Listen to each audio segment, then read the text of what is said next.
Allahu Allahu Allahu Allah Allahu Allahu Allahu Allah نحمده ونصلي على رسوله الكريم اما بعد فاعوذ بالله من الشیطان الرجیم بسم اللہ الرحمن الرحیم.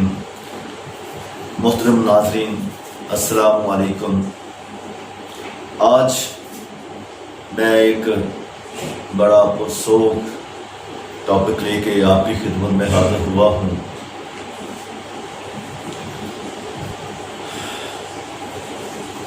انسان جب دنیا سے چلا جاتا ہے، انتقال کر جاتا ہے، تو قبر کی زندگی میں اس کے ساتھ جو واقعات اور حالات پیش آتے ہیں، قرآن و حدیث کی روشنی میں آج میں انہیں بیان کروں گا. بھائیو، یہ دن جو گزر رہے ہیں، آج 3 جولائی 2020 جمعۃ المبارک کا دن ہے. ان دنوں میں کورونا کی وجہ سے اور ٹائیفائڈ کی وجہ سے یہ دونوں وبائیں آگے پیچھے ہمارے شہروں میں آئی ہیں، ہمارے ملک میں آئی ہیں. تو جس جگہ میں رہتا ہوں، جس شہر میں رہتا ہوں، اس شہر میں، اس محلے میں، اس کے گرد و نواح میں بے شمار پچھلے 1-2 ہفتوں میں جانیں گئی ہیں. لوگ فوت ہو گئے، آئے دن جنازے اٹھتے ہیں، ہمارے پیارے ہم سے جدا ہو جاتے ہیں. اس میں یہ تو کوئی تخصیص نہیں ہے کہ کوئی بوڑھا گیا ہے، نوجوان گیا ہے، جوان گیا ہے، بچہ گیا ہے، یہ تخصیص تو کوئی نہیں. لیکن زیادہ تر تعداد ہمارے بزرگوں کی ہمارے سروں سے اٹھ گئی. تو اس حوالے سے میں نے سوچا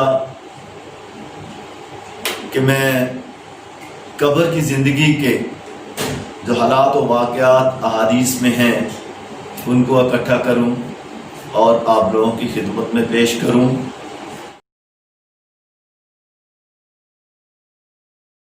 جو پہلی حدیث میں بیان کروں گا وہ سلسلۃ الصحیحہ سے میں نے لی ہے. حضرت براء بن عازب رضی اللہ تعالی عنہ سے مرفوعاً مروی ہے کہ جب مومن کو اس کی قبر میں بٹھایا جاتا ہے تو اس کے پاس فرشتے آتے ہیں. خیر وہ گواہی دیتا ہے کہ اللہ کے علاوہ کوئی معبود برحق نہیں ہے اور محمد صلی اللہ علیہ وآلہ وسلم اللہ کے رسول ہیں. یہ اللہ تعالیٰ کا وہی فرمان ہے جو قرآن پاک میں سورہ ابراہیم آیت نمبر 27 میں آیا، یثبت اللہ الذین آمنوا بالقول الثابت فی الحیات الدنیا وفی الآخرہ. تو میں بیان کر رہا تھا کہ اللہ تعالیٰ ان لوگوں کو جو ایمان لائے دنیا کی زندگی اور آخرت میں قول ثابت کے ساتھ ثابت قدم رکھتا ہے. آیت سے جو میں نے مطلب اخذ کیا ہے اس حدیث کی روشنی میں وہ یہ بنتا ہے کہ اللہ تعالیٰ اس وقت جب منکر نکیر قبر میں اس کے سامنے آئیں گے انہیں ثابت قدم رکھے گا اور وہ اللہ کی وحدانیت کی گواہی دیں گے اور رسول اللہ صلی اللہ علیہ وسلم کی رسالت کی گواہی دیں گے اور اپنے ایمان کی گواہی دیں گے. اسی حوالے سے آگے حدیث آتی ہے. حدیث ہے مسند امام احمد 18733، ابو داؤد 4753 اور سلسلۃ الصحیحہ میں وہ حدیث 3220 ہے. مشکات المصابیح میں 1330 نمبر حدیث ہے. تو میں یہ مشکات المصابیح کی 1330 نمبر حدیث پڑھوں گا. باقی احادیث بھی اس سے ملتی جلتی ہے، الفاظ کے تھوڑے سے تفاوت کے ساتھ یہ احادیث آپس میں ملتی ہیں. تو میں آگے شروع کرتا ہوں. حدیث کا نمبر جو بتایا ہے مشکات المصابی کا وہ ہے 1630، تو غلطی سے میرے منہ سے 1330 نکل گیا، تو یہ یاد رکھیے گا جو حدیث میں بیان کر رہا ہوں وہ مشکات المصابی کی حدیث نمبر ہے 1630، اور اس کا سٹیٹس جو ہے یہ صحیح حدیث ہے، صحیح الاسناد حدیث ہے۔ تو اس کے راوی ہیں براء بن عازب رضی اللہ تعالی عنہ، فرماتے ہیں کہ ہم رسول اللہ صلی اللہ علیہ وسلم کی میت میں ایک انصاری شخص کے جنازے میں شریک ہوئے، ہم قبر تک پہنچ گئے، ابھی لحد تیار نہیں ہوئی تھی، رسول اللہ صلی اللہ علیہ وآلہ وسلم بیٹھ گئے تو ہم بھی آپ کے ساتھ آپ کے پاس بیٹھ گئے، گویا ہمارے سروں پر پرندے ہوں۔ آپ کے ہاتھ میں ایک لکڑی تھی جس سے آپ زمین کو کورید رہے تھے، آپ صلی اللہ علیہ وسلم نے سر اوپر اٹھایا تو فرمایا عذاب قبر سے اللہ کی پناہ طلب کرو۔ آپ نے 2 یا 3 بار ایسا فرمایا، اللہ اکبر۔ پھر فرمایا بندہ مومن جب دنیا سے رابطہ توڑ کر آخرت کی طرف متوجہ ہوتا ہے، سورج کی طرح چمکتے دھمکتے چہروں والے فرشتے جنتی خوشبو اور جنتی کفن لے کر اس کے پاس آتے ہیں، حتیٰ کہ وہ حد نظر تک اس کے پاس بیٹھ جاتے ہیں، پھر ملک الموت تشریف لاتے ہیں، حتیٰ کہ وہ اس کے سر کے پاس آ کر بیٹھ جاتے ہیں اور کہتے ہیں اے پاکیزہ روح، اللہ کی مغفرت اور اس کی رضامندی کی طرف چل۔ وہ ایسے نکلتی ہے جیسے مشکیزے سے پانی کا قطرہ نکلتا ہے، پھر فرشتے اسے لے لیتے ہیں، حتیٰ کہ اسے لے کر اس کفن اور خوشبو میں لپیٹ لیتے ہیں، پھر روئے زمین پر پائی جانے والی بہترین کستوری کی خوشبو اس سے نکلتی ہے۔ فرمایا وہ فرشتے اسے لے کر اوپر کی طرف بلند ہو جاتے ہیں، اور یہ فرشتوں کی جس جماعت کے پاس سے گزرتے ہیں وہ پوچھتے ہیں یہ خوشبو کیسی ہے، تو وہ اسے دنیا کے ناموں میں بہترین نام لے کر بتاتے ہیں کہ یہ فلاں بن فلاں کی روح ہے، حتیٰ کہ وہ اسے لے کر آسمان دنیا تک پہنچتے ہیں اور اس کے دروازے کھولنے کی اجازت طلب کرتے ہیں، تو وہ ان کے لیے کھول دیا جاتا ہے، پھر آسمان کے مقرر فرشتے اگلے آسمان تک ان کے ساتھ اس روح کو لے کر جاتے ہیں، حتیٰ کہ اس طرح دوسرے آسمان پر، پھر تیسرے، چوتھے، پانچویں اور ساتویں آسمان تک پہنچا دیا جاتا ہے۔ تو اللہ عز و جل فرماتا ہے میرے بندے کا نامہ اعمال علیین میں لکھ دو اور اسے واپس دنیا کی طرف لے جاؤ، کیونکہ میں نے انہیں اسی سے پیدا کیا ہے، اسی میں انہیں لٹاؤں گا اور دوبارہ پھر اسی سے انہیں نکالوں گا۔ فرمایا اس کی روح اسی کے جسم میں لٹا دی جاتی ہے، تو وہ فرشتے اس کے پاس آتے ہیں اور اسے بٹھا کر پوچھتے ہیں۔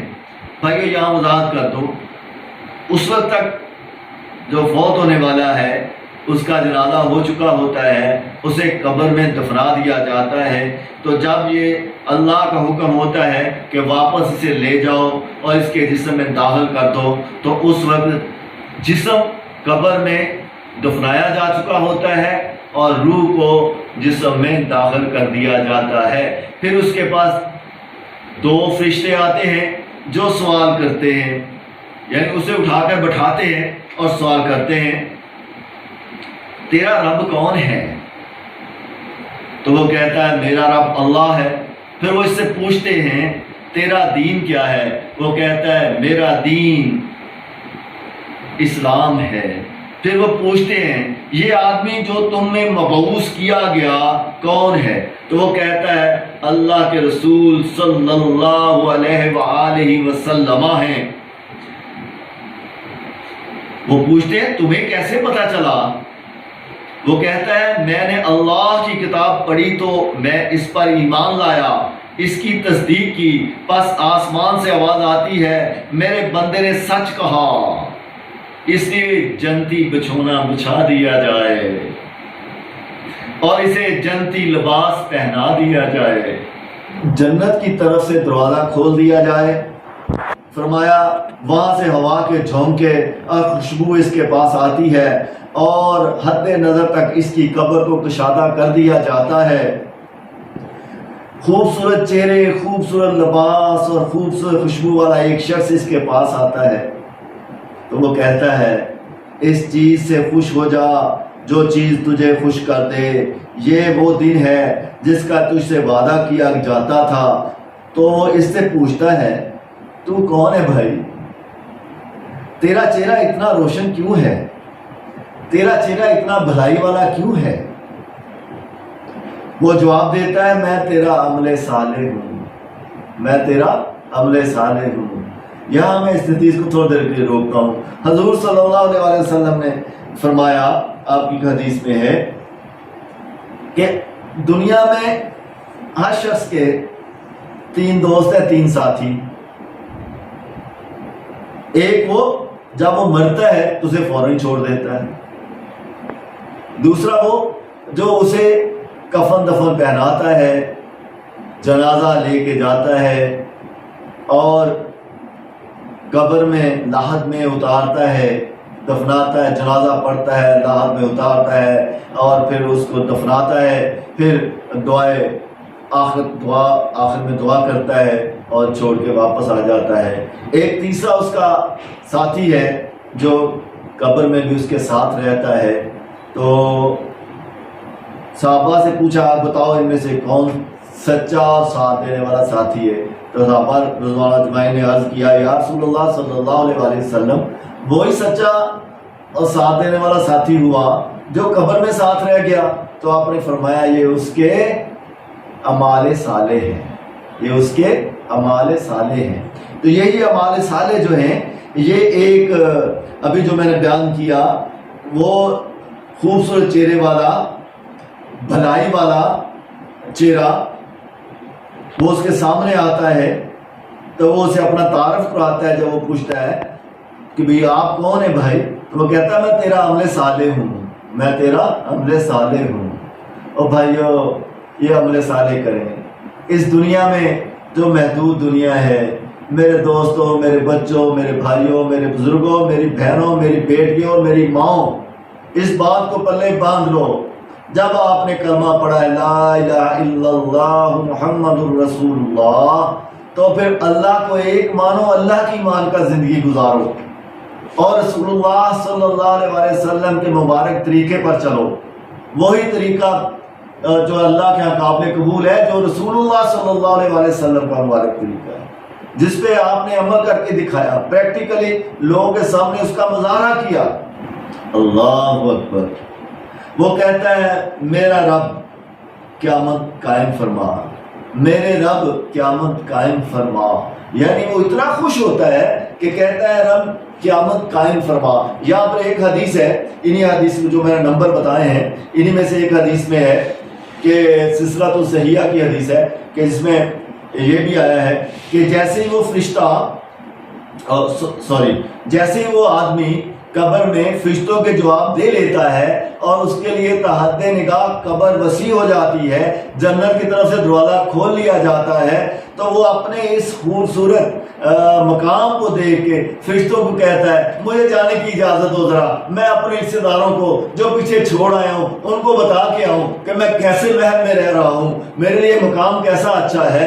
تو فرشتے کہتے ہیں نہیں، اب تو یہاں سو جا اس دلہن کی طرح جس کا محبوب آ کے اسے اٹھائے گا، اور میرا رب قیامت قائم فرما حتیٰ کہ میں اپنے اہل و مال کے ساتھ کی طرف چلا جاؤں۔ فرمایا جب کافر دنیا سے رابطہ منقطع کر کے آخری کی طرف توجہ کرتا ہے تو سیاہ چہروں والے، مطلب یہ اب تصویر کا دوسرا رخ دکھا رہا ہوں، اب تصویر کا دوسرا رخ اس حدیث میں آ رہا ہے کہ وہ لوگ جو دنیا میں اپنی من چاہی زندگی اختیار کیے رکھے، جنہوں نے نہ برے کام چھوڑے۔ بھائیو ایک بات یہاں نکتے کی بتاتا جاؤں، لمبی ہو رہی ہے ویڈیو، لیکن بتانا اس حدیث کا مقصد بھی تو پورا ہونا، وہ یہ ہے دیکھیں آج کرونا کی وبا پھیلی ہوئی ہے، پہلے ڈینگی کی وبا پھیلی ہوئی تھی، سوان فلو تھا، پتہ نہیں کیا کیا بیماریاں آئی ہیں، اور بندہ بیماریوں سے ڈر رہا ہے، انسان بیماریوں سے ڈر رہا ہے۔ میں نے ان گناہگار آنکھوں سے دیکھا ہے لاہور کے مار روڈ پر، اسلام آباد کی سڑکوں پر خواتین فیشن کے نام سے، آرٹ کے نام پر وہ شارٹ سلیو شرٹس پہن کے، ٹائٹ پینٹس پہن کے نکلتی ہے، جن سے آدھی آدھی پنڈلیاں تک ننگی ہوتی ہیں، چہرہ ننگا ہوتا ہے، سینہ کھلا ہوتا ہے۔ اور جب ڈینگی آیا نا تو یہی عورتیں جو اسلام کو للکار رہی تھی، جو اللہ کو للکار رہی تھی، اللہ کی بغاوت کر رہی تھی، اس چھوٹے سے مچھر سے ڈر کے انہوں نے پوری پوشاکیں پہننے شروع کر دی، فل سلیو اور بند گلے والی۔ اب ٹخنے ننگے نہیں تھے، ٹخنوں تک ڈھکے ہوئے تھے، نیچے سے جرابیں پہنی ہوئی تھی، بند شوز پہنے ہوئے تھے، اور چہرے کو لپیٹا ہوا تھا۔ جب باہر نکلتی تھی تو یوں اس طرح اپنے آپ کو چھپا کے نکلتی تھی، اللہ کے ڈر سے نہیں، اللہ کے ڈر سے نہیں، ڈینگی کے ڈر سے۔ اب یہ وبا آئی ہوئی ہے، چہرے پہ ماسک لگا ہوا ہے، چہرہ چھپایا ہوا ہے، چہرہ کیا چھپایا ہوا ہے، ناک اور منہ چھپایا ہوا ہے ماسک سے، سر سے بٹا کوئی نہیں، سر پر کوئی چادر نہیں ہے، کوئی دوپٹہ نہیں ہے، کوئی پردہ نہیں ہے، اللہ کا ڈر نہیں ہے، اس لیے دوپٹہ نہیں ہے، کرونا کا ڈر ہے لہذا ماسک ہے۔ کیسی یہ منافقت ہے کہ ایک طرف ہم دعویٰ کرتے ہیں کہ ہم مسلمان ہیں، محمدی ہیں، دعویٰ ہمارا یہ، اور کام ہمارے وہ جو بالکل مخالف ہے قرآن اور حدیث کے، بالکل مخالف ہے رسول اللہ صلی اللہ علیہ وسلم کے مبارک عملوں کے۔ منکر خدا، منکر رسول کا دنیا سے خاتمہ ہوتا ہے، رابطہ منقطع ہوتا ہے، تو وہ جہاں تک دیکھتا ہے سیاہ چہروں والے کشت چہروں والے فرشتے اسے نظر آتے ہیں، ان کے پاس ایک کمبل ہوتا ہے تاروں سے بنا ہوا۔ سلسلہ صحیحہ کی ایک حدیث میں ہے کہ ان کے پاس ٹاٹ کا ایک لباس ہوتا ہے، تو پھر ملک الموت تشریف لاتے ہیں، اس کے سرانے آ کر بیٹھ جاتے ہیں سر کے پاس اور کہتے ہیں نکل خبیث روح اللہ کی ناراضگی کی طرف چل۔ وہ روح اپنے جسم میں پھیل جاتی ہے، سارے جسم پھیل جاتی ہے، باہر نکلنا نہیں چاہتی۔